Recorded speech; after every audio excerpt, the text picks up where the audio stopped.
नमस्कार मु आज आसी रायरंगपुर जहाँकि सर्कस पड़िया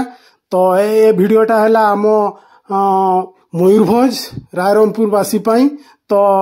बड़ अपडेट तो आपन देखि पारुथिबे रायरंगपुर एथर अजंता सर्कस आछि एवं जोर सोरे काम चली जेसीबी रे पूरा आ सामान सब ओलुछि आउ एबे मीना बाजार लाइन रे किछि ए पर्यंत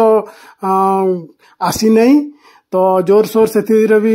गाड़ी एवं लगी तो किसी दुकान बाजार एपर्यंत बसी नहीं तो रथ फास्ट टाइम आसी अजंता सर्कस आप निहाती देखिए आसवे एवं वीडियोटा को लाइक शेयर निहाती करेंगे कहीं अलग आम जो रायरंगपुर वासी कि मयूरभंज वासी एटा है बड़ माने रथ यात्रा से हिसाब रे समस्ते जमती यही अपडेट टाकू जानी परिवे आउ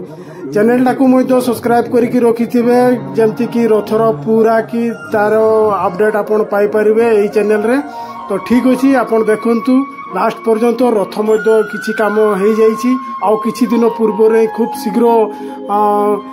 कंप्लीट हबो एवं माउसी बेड़े पूरा तैयारी चली तो आउ किछि दिन बाकी रहिला तो अपडेट आपण ए चैनल रे पाई परिवे सेति पय आपण सब्सक्राइब करिकी रखंतु एवं अन्य माननकु मध्य शेयर करि रखंतु काहे कि ना रथर पूरा फुल अपडेट आपण ए चैनल रे पाई परिवे धन्यवाद रहुछि नमस्कार।